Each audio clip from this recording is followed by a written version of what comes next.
నమస్తే, welcome to Telugu రాజ్యం. ప్రస్తుతం మనతో పాటు ఉన్నారు జాతీయ ప్రధాన విశ్లేషకులు మామిడి గిరిధర్ గారు ఉన్నారు. నమస్కారం సార్. మామిడి గిరిధర్ గారు, ముఖ్యంగా ఏంటంటే బంగ్లాదేశ్ లో ముఖ్యంగా మైనారిటీ హిందువులే చనిపోతున్న పరిస్థితి, అసలు అల్లర్లు రోజు రోజుకు ప్రమాదంగా మారుతున్న నేపథ్యంలో మీరు బంగ్లాదేశ్ అల్లర్లను, అక్కడ నిరసనలను ఏ రకంగా గమనిస్తున్నారు? సో మీరేం చెప్తారు సార్? ఇటు బంగ్లాదేశ్ వర్సెస్ ఇండియా గురించి ఏం చెప్తారు సార్? ఇది మనము అక్కడ ఉన్నటువంటి హిందువులు ఈ రోజు చాలా ఫస్ట్ టైమే వాళ్ళకంతా ఏదో కష్టాలు వస్తున్నాయని అనుకోవడానికి వీల్లేదు. మనకు పార్టిషన్ అవ్వక ముందు నుంచి కూడా ఇక్కడ చాలా అల్లర్లు జరిగేవి. గాంధీ గారు కూడా అక్కడ నోవాక్ ఖాళీలో వెళ్ళి ఆయన సత్యాగ్రహం చేసిన ఉదంతాలు మనకు తెలుసు. కాబట్టి అక్కడ చాలా కాలంగా ఈ ప్రాంతం అంతా కూడా, ఈరోజు బంగ్లాదేశ్ అంటున్న ప్రాంతం అంతా కూడా హిందువులకి చాలా విపరీతమైనటువంటి కష్టాలు ఎన్నో దశకాలుగా అక్కడ చూసాం మనం. కాబట్టి ఈరోజు కొత్తదేం కాదు. పార్టిషన్ అప్పుడు చాలా మంది చంపారు, తర్వాత 71 యుద్ధం అప్పుడు చాలా మంది చంపారు, తర్వాత కూడా తరచూ చంపుతుండేవాడు. ఈవెన్ షేక్ హసీనా ప్రధానమంత్రిగా ఉన్నప్పుడు కూడా మనం చూసాము, ప్రతి సంవత్సరం కూడా దసరా వచ్చేసరికి మనకు ఇవి దుర్గా పండాల్స్ వాటి మీద దాడులు చేసేవారు. కాబట్టి దాంట్లో అడపదడప జరుగుతున్నానే, హిందువులను చంపుతున్నారు, వాళ్ళ భూములని ఆక్రమించుకుంటున్నారు, వాళ్ళ అమ్మాయిలని స్త్రీలను ఎత్తుకుపోతున్నారు. దీంట్లో ఎటువంటి మార్పు లేదు. ఇప్పుడు కూడా అటువంటి ఘటనే మనం చూస్తున్నాం. కానీ ఇది బంగ్లాదేశ్ వర్సెస్ భారతదేశం అనడానికంటే కూడా పాకిస్తాన్ వర్సెస్ భారతదేశం అనడమే కరెక్ట్ అని నాకు అనిపిస్తుంది. అంతేకాదు, పాకిస్తాన్ కూడా ప్రేరేపించి వాళ్ళని వాడుకునే శక్తులు ఉన్నాయి. చైనా కావచ్చు లేదా అమెరికా కావచ్చు, వాళ్ళు పాకిస్తాన్ వాడుకుంటున్నారు. ఈ రోజు బంగ్లాదేశ్ లో పాకిస్తాన్ నెరేటివే కంప్లీట్ గా టేక్ ఓవర్ చేసింది. అక్కడ పార్టీలన్నీ చూస్తున్నాం, వీధుల్లోకి వచ్చే పార్టీలన్నీ భారత వ్యతిరేకంగా వాళ్ళు అరుస్తున్నారు, నినాదాలు చేస్తున్నారు. భారతదేశానికి కొంత ఫ్రెండ్లీగా ఉన్నటువంటి వ్యక్తులందరినీ చంపేస్తున్నారు వాళ్ళు. స్ట్రీట్ పవర్ అంతా కూడా వాళ్ళు టేక్ ఓవర్ చేశారు. ముఖ్యంగా 2 పార్టీలు ఉన్నాయి. మనకు జమాతే ఇస్లామీ బంగ్లాదేశ్ అన్న పార్టీ ఒకటి, రెండవది ఎన్సిపి అంటారు, నేషనలిస్ట్ సిటిజన్షిప్ పార్టీ అని ఒకటి ఉంది. ఈ 2 పార్టీలే మనకు వీధుల్లో విపరీతంగా విధ్వంసాలు సృష్టిస్తున్నారు, వాళ్లే హిందువులను చంపుతున్నారు. ఈ అజెండాని పాకిస్తాన్ టేక్ ఓవర్ చేసి వాళ్ళతో చేయిస్తోంది. జమాతే ఇస్లామీ పార్టీ అనేది 1971లో కూడా పాకిస్తాన్కే వత్తాసు పలికారు. వాళ్ళ దేశం స్వతంత్రం కోసం పోరాటం చేస్తున్నా వాళ్ళు పాకిస్తాన్ సపోర్ట్ చేసి ఇది ఈస్ట్ పాకిస్తాన్ గానే ఉండాలి అని వాళ్ళు చాలా ప్రయత్నాలు చేశారు. కాబట్టి వాళ్లలో భారతదేశానికి వ్యతిరేకంగా, హిందువులకు వ్యతిరేకంగా ఉన్నటువంటి ఆలోచనలో ఏం మార్పు లేదు. 2, ఈ కొత్తగా వచ్చినటువంటి ఎన్సిపి అనేటువంటి పార్టీ, అది మొహమ్మద్ యూనుస్ ప్రేరణతోటి అది వచ్చింది అని మనకు తెలుస్తోంది. కాబట్టి ఈ 2 పార్టీలే అక్కడ విధ్వంసం సృష్టిస్తున్నాయి. మెయిన్ పార్టీ అవామీ లీగ్ ని ఈ ప్రభుత్వం బ్యాన్ చేసేసింది. కాబట్టి వాళ్లకు అఫీషియల్ గా ఏమి పార్టీ లేదు, కానీ వాళ్ళ కేడర్ అంతా కూడా చాలా కాలంగా భారతదేశంతో ఒక విధమైనటువంటి రిలేషన్షిప్ ఉన్నటువంటి పార్టీనే. తర్వాత మనకి ఇప్పుడు బిఎన్పి, బంగ్లాదేశ్ నేషనలిస్ట్ పార్టీ అన్నది, తారిక్ రెహమాన్ వాళ్ళ లీడర్ ఎవరైతే 17 ఏళ్ల తర్వాత నిన్ననే అతను బంగ్లాదేశ్కి వచ్చారు, వాళ్ళు భారతదేశం అంటే పెద్ద ఇష్టం లేదు. ఖలీదా జియా మన రా ఏజెన్సీనే వాళ్ళ భర్త అని జియా అతన్ని చంపారు అని చెప్పేసి ఆవిడ నమ్ముతూ ఉంటుంది. కాబట్టి వాళ్ళకు మన పట్ల పెద్ద ప్రేమ ఏం లేకపోయినా కానీ కూడా వాళ్ళు జాతీయవాదులు. బంగ్లాదేశ్ బాగా ఉండాలి, అది పాకిస్తాన్కి వెళ్ళకూడదు అన్నట్టు భావజాలం ఉన్నటువంటి పార్టీ. భారత హేట్రెడ్ ఉన్నా కానీ వాళ్ళు బంగ్లాదేశ్ ని ఎక్కువ ప్రేమిస్తారు. కాబట్టి ఆ బిఎన్పి ఒకటి ఈ వీధుల్లో పడి కొట్లాడడం ఇవన్నీ చేయట్లేదు. బహుశా వాళ్ళు కనుక ప్రభుత్వంలోకి వస్తే బహుశా వేరేలాగా ఉంటుంది. కనీసం ఈ కట్టర్ ఇస్లామిక్ అజెండాను కొంచెం తగ్గేటువంటి అవకాశాలు కనిపిస్తాయి. ఏదేమైనా కానీ బంగ్లాదేశ్ లో ఉన్నటువంటి పరిస్థితిని మొత్తం సర్వనాశనం చేస్తోంది పాకిస్తాన్. ఆ అంగిల్ మనం అర్థం చేసుకోవాలి. పాకిస్తాన్ ఐఎస్ఐలో ఇప్పుడు సపరేట్ ఢాకా బెంచ్ అని ఒకటి, ఢాకా డిపార్ట్మెంట్ ఒకటి పెట్టారు. కాబట్టి వాళ్ళు ప్రతి అంశంలో కూడా వాళ్ళు మానిటర్ చేస్తున్నారు. నెరేటివ్ వార్ వాళ్ళు చేస్తున్నారు, ట్వీట్లు చేస్తున్నారు. అక్కడ మొత్తం ఏ ఘటన జరిగినా అది భారతదేశం చేయిస్తోంది అన్నటువంటి ఒక నెరేటివ్ తీసుకొచ్చారు. వాళ్ళ చరిత్రను తిరగరాసేటువంటి ప్రయత్నం చేస్తున్నారు. 1970లో 71లో పాకిస్తాన్ ఏం చేయలేదు, భారత సైన్యమే వచ్చి వాళ్ళని రేప్ చేశారు, వాళ్ళని చంపారు అన్నటువంటి ఒక నెరేటివ్ వాళ్ళు ప్రొజెక్ట్ చేసే ప్రయత్నం చేస్తున్నారు. అలాగే అక్కడ స్వతంత్ర పోరాటం అంతా బంగ్లాదేశీలే చేశారు. ఊరికే భారతదేశం ఏదో మాట సహాయం, చిన్న చిన్న సహాయం చేసింది అంతేగాని యుద్ధం అంతా బంగ్లాదేశీలే చేశారు, భారతదేశం సహాయం చేసినా వాళ్ళేం పెద్ద గొప్ప కాదు అన్నట్టు మనం చేసిన బలిదానాల్ని వాళ్ళు నీరుగార్చే దిశగా వాళ్ళు ప్రయత్నాలు చేస్తున్నారు అక్కడ. సో ఎన్నో విధాలుగా భారతదేశాన్ని కించపరుస్తూ అవమానిస్తూ హిందువుల పట్ల వ్యతిరేకత అన్నది అక్కడ ఒక నెరేటివ్ ని చాలా ఒక ప్రొఫెషనల్ గా ఐఎస్ఐ అక్కడ బంగ్లాదేశ్ లో చేస్తుంది. కాబట్టి దాని యొక్క పరిణామమే ఈ రోజు అంత ఉధృతంగా విస్తృతంగా ఇవన్నీ చూస్తున్నాం. షేక్ హసీనా నిన్ననే స్టేట్మెంట్ ఇష్యూ చేసింది, హిందువుల పట్ల చాలా భయంకరమైన అత్యాచారాలు జరుగుతున్నాయి, నాకు బాధగా ఉంది, ఇవన్నీ ఆపాలి, దీని అన్నిటికీ కారణం మొహమ్మద్ యూనిస్ అని ఆవిడ మెసేజ్ పెట్టింది ఆవిడ. కాబట్టి అక్కడ ఆ యాంగిల్లో చూడాలి. బంగ్లాదేశ్ లో ఉన్నటువంటి యాంటీ హిందూ యాంటీ భారతీయులు ఉన్నారు, ఎలాగో ఉన్నారు, కానీ అంతకంటే చాలా ముఖ్యమైనది ఏంటంటే ఈ పాకిస్తానీ అజెండా వల్ల అక్కడ వీధుల్లో అంతా కూడాను ఆ నెరేటివ్ అంతా కూడా అలా మారిపోయింది. ఆ దృష్టిగా మనం చూడాలి దీన్నంతా. అంటే షేక్ హసీనా బంగ్లా ప్రధానిగా ఉన్నా కూడా బంగ్లాదేశ్ ని ఇండియానే కంట్రోల్ చేసింది అనేది కూడా అక్కడున్న యునెస్ తాత్కాలిక ప్రభుత్వం వర్గాలు కూడా చెప్తున్న పరిస్థితి నిజమే అంటారా?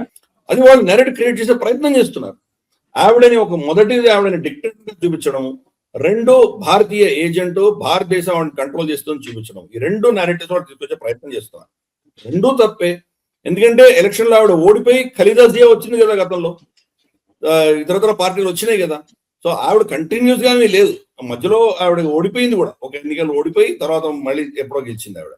కాబట్టి అది తప్పు. ఫస్ట్ వాళ్ళ స్టేట్మెంట్ తప్పు, ప్రజలు ఆవిడని ఎన్నుకున్నారు. కాబట్టి ఆ విషయం మనం గుర్తుపెట్టుకోవాలి. మొన్న జరిగిన ఎన్నికల్లో ఆ బిఎన్పి బాయ్కాట్ చేయడము, బ్యాన్ చేయడము ఇటువంటివన్నీ జరిగినాయి. కాబట్టి సరే ఆ ఎన్నికల్లో మనకు కొంత ప్రశ్నలు ఉన్నా కానీ కూడా, బట్ అంతకంటే ముందర ఆవిడ అన్ని ఎన్నికల్లో కూడా బిఎన్పి కూడా పార్టిసిపేట్ చేసింది, జమాత్ పార్టిసిపేట్ చేసింది, ప్రజలు అవామికి లీక్ ఓటు వేశారు. రెండవది భారత్ కంట్రోల్ చేసింది అని చూస్తే కనుక ఈరోజు చైనాతో ఎన్ని ప్రాజెక్టులు ఉన్నాయి ఆవిడకి? భారతదేశం చాలా స్పష్టంగా చెప్తున్నాం, చైనాతో మీరు ప్రాజెక్టులు పెట్టకండి అన్నా వినలేదు కదా. చైనా నుంచి అస్త్రాలు కొన్నారు వాళ్ళు. నేను బంగ్లాదేశ్ వెళ్ళాను, అక్కడ ఇన్ఫాక్ట్ వాళ్ళ ఈరోజు మన ఆటోలు అంటాం కదా, ఫట్ఫటీలు అంటాం, అవన్నీ చైనీస్ వెహికల్స్ ఉన్నాయి అక్కడ. సో చైనా ఇన్వెస్ట్మెంట్ చాలా ఉన్నాయి అక్కడ. మరి భారతదేశమే కంట్రోల్ చేస్తుంది అంటే చైనా ఎందుకు అలౌ చేస్తాం అక్కడ మనం? మన బజాజో లేకపోతే మన ఏవో మన ఆటోలు ఇవి తిరిగి ఉండేవి కదా అక్కడ. కాబట్టి ఈ రెండవది కూడా చాలా తప్పు. ఆవిడ ఏంటంటే జాతీయవాది. ఆవిడ వాళ్ళ దేశ భవిష్యత్తు కోసం, వాళ్ళ దేశం యొక్క అజెండా కోసం ఆవిడ భారతదేశంతో మైత్రి చేస్తోంది, చైనాతో మైత్రి చేసింది, అన్ని దేశాలతో చేసింది ఆవిడ. కాబట్టి ఆవిడ ఒక భారతీయ ఏజెంట్ అనడం చాలా తప్పు. దాంట్లోనే ఇంకొకటి చూసామంటే, మోదీ గారు వచ్చిన తర్వాత సరిహద్దు వివాదాలని మనం సమస్యకు పరిష్కారం తెచ్చుకున్నాం. మోదీ గారును షేక్ హసీనా ఇద్దరు కలిసి దాని సమస్యకు పరిష్కారం ఇచ్చారు. కొన్ని ఆన్క్లేవ్స్ మనకు అంటే బంగ్లాదేశ్ మధ్యలో చిన్న చిన్న ఊర్లు భారతీయ ఊర్లు ఉండేవి, అలాగే వాళ్ళ ఊర్లు మన భారత భూభాగంలో మధ్యలో ఎక్కడో ఉండేవి. అవన్నీ ఇచ్చిపుచ్చుకొని ఫైనల్ గా బార్డర్ ని ఫిక్స్ చేసి రెండు దేశాలు సంతకాలు పెట్టుకున్నాయి. దాంట్లో భారతదేశం నష్టపోయింది. యాక్చువల్గా బంగ్లాదేశ్ కి కొన్ని వందల చదరపు కిలోమీటర్లు ఎక్కువ వచ్చింది భూభాగం. అలాగే ప్రజలు కూడా మనకు 1000 మంది బంగ్లాదేశ్ లో ఉన్నవాళ్ళు భారత పౌరులు అయితే కనుక వాళ్ళకు భారత పౌరులు అక్కడ కన్వర్ట్ అయ్యి చాలా తక్కువ మోతాదులో కన్వర్ట్ అయ్యారు. అంటే కన్వర్ట్ మొత్తం మారలేదు, బట్ నేనేమంటానంటే పౌరసత్వం మారింది. వాళ్ళు భారత పౌరసత్వం నుంచి బంగ్లాదేశ్ పౌరసత్వం మారింది. కాబట్టి ఆ మొత్తం బౌండరీ సమస్య పరిష్కారంలో బంగ్లాదేశ్ కే లాభం చేకూరింది కానీ భారతదేశం కాదు కదా. కాబట్టి ఏ యాంగిల్లో చూసినా ఆవిడ భారతీయ ఏజెంట్ కాదు, భారతీయ కంట్రోల్లో లేనటువంటి వ్యక్తి. కానీ ప్రాగ్మాటిక్ గా, ప్రాక్టికల్ గా భారతదేశంతో మైత్రి పెట్టుకుంటే వాళ్లకు చాలా లాభసాటి. ఎందుకంటే వాళ్ళ దేశం 3 సైడ్స్ కూడా 4000 చదరపు కిలోమీటర్ల బార్డర్ భారతదేశంతో ఉంది. కాబట్టి వాళ్ళకి అన్ని అవసరాలు భారతదేశమే సాయం చేస్తుందని ఆవిడకు తెలుసు. కాబట్టి అది వాళ్ళ దేశ పురోగతికి, అభివృద్ధికి ఆవిడ భారతదేశంతో మైత్రి పెట్టుకుంది ఆవిడ. ఇప్పుడు చూస్తే కనుక అక్కడ ఉన్నటువంటి టెక్స్టైల్ ఇండస్ట్రీ, బంగ్లాదేశ్ యొక్క textile industry Pakistan textile industry అంటే కూడా ఇంకా చాలా పెద్ద ఇండస్ట్రీగా ఎదిగింది. దాని వెనకాల భారతీయ సపోర్ట్ లేకుండా ఎదగలేనటువంటి పరిస్థితి. పత్తి మన దగ్గర కొంటున్నారు, మన కంపెనీలు అక్కడ ఇన్వెస్ట్మెంట్ చేస్తున్నాయి. వాడు రెడీమేడ్ బట్టలు చేయడానికి కావాల్సిన కలర్ డైస్ మన దేశంలో కొంటున్నారు వాళ్ళు. మొత్తం తయారైన తర్వాత దాన్ని ఎక్స్పోర్ట్ చేయడానికి కూడా మనకు హౌరా, కోల్కతా ఈ ప్రాంతంలో ఉన్నటువంటి పోర్ట్స్ వాటి ఆధారంగానే అక్కడి నుంచి తీసుకెళ్తున్నారు, ఎక్స్పోర్ట్ చేస్తున్నారు. కాబట్టి ఆన్వర్డ్, బ్యాక్వర్డ్ రెండు ఇంటిగ్రేషన్ కూడా భారతదేశంతోనే ఉన్నది వాళ్ళు. రేపు భారతదేశం ఇన్వెస్ట్మెంట్స్ అక్కడి నుంచి తీసేసినా, పత్తి ఇవ్వకపోయినా నష్టపోయేది బంగ్లాదేశ్. ఇప్పుడు ఆల్రెడీ రమారమి 20% వాళ్ళ టెక్స్టైల్ ఇండస్ట్రీ పడిపోయింది. ఆ 20% మనకు తిరుపూర్, ఈరోడ్, సేలం మన దేశంలో ఉన్న టెక్స్టైల్ ఇండస్ట్రీ లాభపడుతుంది. కానీ రెండు దేశాల మధ్యలో మైత్రి బాగా ఉంటే కనుక బహుశా అటువంటి పరిస్థితి వచ్చి ఉండేది కాదు. వాళ్ళు ఇంకా చాలా లక్షలాది మంది వాళ్ళకి ఉద్యోగాలు ఉండేవి, ఆ టెక్స్టైల్ ఇండస్ట్రీ బాగానే ఉండేది. కానీ షేక్ హసీనా తీసేసి భారతదేశానికి వ్యతిరేకంగా మహమ్మద్ యూనుస్ ఈ పనులు చేయడం వల్ల వాళ్ళ ఇండస్ట్రీ దెబ్బతినింది, వాళ్ళ ఎకానమీ దెబ్బతినింది. ఇప్పుడు వాళ్ళు పత్తి బ్రెజిల్ నుంచో ఎక్కడి నుంచో లాటిన్ అమెరికాని కొనుక్కునేటువంటి పరిస్థితి. పక్కన జస్ట్ ఒక సరిహద్దు దాటగానే భారతదేశం ఉంది, ఇక్కడి నుంచి తెచ్చుకుంటే వాళ్ళకి చీప్గా ఉంటుందా? కొన్ని వేల కిలోమీటర్ల దూరంలో భూమికి ఆవుల వైపు ఉన్నటువంటి బ్రెజిల్ నుంచి తెచ్చుకుంటే వాళ్ళు చీప్గా ఉంటుందా? కాబట్టి ఈ ఒక మత ఛాందసము, మత మౌఢ్యము, భారత వ్యతిరేకత, పాకిస్తాన్ అజెండాని తీసుకువెళ్ళేటువంటి ఆలోచనతో ఉన్నటువంటి ప్రభుత్వము ప్రజలచే ఎన్నుకోబడలేదు ఈ ప్రభుత్వం. అటువంటి ప్రభుత్వము మరి ఎకానమీని ఇలాగే సర్వనాశనం చేస్తోంది కదా. అందుకని మనం అర్థం చేసుకోవాల్సింది ఏంటంటే బంగ్లాదేశ్ లో ఇప్పుడు రాడికలైజ్ అయిపోయిన శక్తులు దాన్ని వీరవిహారం చేస్తున్నాయి. షేక్ హసీనా వచ్చేసి అప్పుడు చాలా ప్రాక్టికల్ గా, ప్రాగ్మాటిక్ గా భారతదేశం మైత్రి పెట్టుకున్నందుకు ఎన్నో లక్షల మంది వాళ్ళ దేశంలో ఉద్యోగాలు వచ్చే వాళ్ళకు, పవర్ సప్లై మనమే ఇచ్చాము, అదాని ఇచ్చింది, అలాగే మన పోర్ట్స్ వాడుకున్నారు, మన టెక్నాలజీ వాడుకున్నారు, మన దగ్గర నుంచి ఇన్వెస్ట్మెంట్స్ వాడుకున్నారు, మన పత్తి వాడుకున్నారు. అది ఆవిడ చేసింది. కానీ ఆవిడ భారతదేశం మీద సడన్ గా అడిషనల్ ప్రేమ పుట్టుకు రాలేదు. ఆవిడ ఆ జాతీయవాది, బంగ్లాదేశ్ యొక్క బాగు కోసం, దాని హితం కోసమే ఆవిడ పనిచేసింది. కానీ మామిడి గిరిధర్ గారు, ఇక్కడ ఏంటంటే అక్టోబర్ 2025 బంగ్లాదేశ్ తాత్కాలిక ప్రధాని మహమ్మద్ యూనస్ పాకిస్తాన్ జనరల్కు ఒక పుస్తకాన్ని గిఫ్ట్ గా ఇచ్చాడు. అందులో భాగంగా ఏంటంటే ఇండియా నార్త్ ఈస్ట్ ప్రాంతాన్ని బంగ్లాదేశ్ భూభాగంగా చూపించాడు. గ్రేటర్ బంగ్లాదేశ్ ప్లాన్ ప్రకారం ఇదంతా జరుగుతుంది అనేది చర్చ. నిజమే అంటారా? అసలు ఫస్ట్ ఆయన తాత్కాలిక ప్రధానమంత్రి కాదు, ఆయన అఫీషియల్ టైటిల్ ఏంటి? Chief adviser to the government of Bangladesh. గవర్నమెంటే లేదు, ఎవరికి అడ్వైజ్ ఇస్తున్నాడు ఆయన? అఫీషియల్ డెసిగ్నేషన్ ఏంటి? Chief adviser to the government of Bangladesh. So మరి గవర్నమెంట్, ఎందుకంటే వాళ్ళ చట్టంలో ఇటువంటి వ్యవస్థకి ఎటువంటి డెఫినేషన్ లేదు, వాళ్ళ కాన్స్టిట్యూషన్ ఎక్కడ లేదు. వాళ్ళ కాన్స్టిట్యూషన్ ప్రధానమంత్రి ఉన్నారు, ప్రధానమంత్రి. కాబట్టి ప్రధానమంత్రి, రాష్ట్రపతి వీళ్ళే ఉన్నారు. ప్రధానమంత్రికి ఉండవలసిన హక్కులని ఈయనకి ఎలా ఇచ్చారు? ఎవరు ఇచ్చారు? వాళ్ళకి కాన్స్టిట్యూషన్ ఇవ్వలేదు. కాబట్టి అతను ఇల్లీగల్, అతనికి చట్ట విరుద్ధంగా, చట్టానికి వ్యతిరేకంగా అతను ఈరోజు తిష్టేసి కూర్చున్నాడు. అతనికి వాళ్ళ ఓన్ సొంత రాజ్యాంగం ప్రకారం అతనికి ఎటువంటి పవర్స్ లేవు. ఇది ఫస్ట్ అర్థం చేసుకోవాలి. రెండవది, అడ్వైజర్కి ఏం పవర్స్ ఉంటాయి? ఏ దేశంలోనే అడ్వైజర్కి ఏం పవర్లు ఉండవు. కానీ ఇతనికి అన్ని పవర్స్ ఎక్కడి నుంచి వచ్చినాయి. కాబట్టి అది ఒక పెద్ద షామ్ ఎస్టాబ్లిష్మెంట్ తప్పితే ఇంకేమీ లేదు.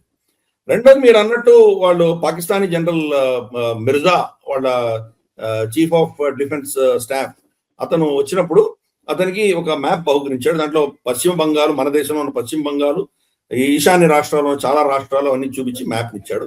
ఇది చాలా ఏమంటారంటే ఒక కుట్రపూరితంగా, ఒక కవ్వింపు చర్యగా అతను అదే పనిగా చేశాడు. అతనికి తెలిసి కూడా చేశాడు అతను. కాబట్టి అతను ఒక అజెండా ప్రకారం వెళ్తున్నాడు. పాకిస్తాన్ చేయించింది అతన్ని, పాకిస్తాన్ ఇవన్నీ కూడా చేయిస్తోంది.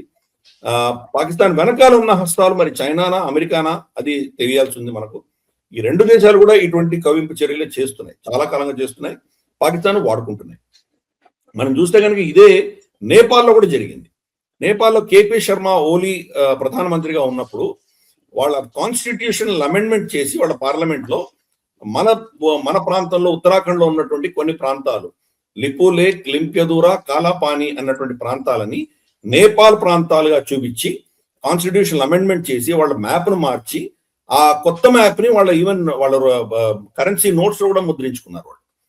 దీని వెనకాల చైనా హస్తం ఉన్నది.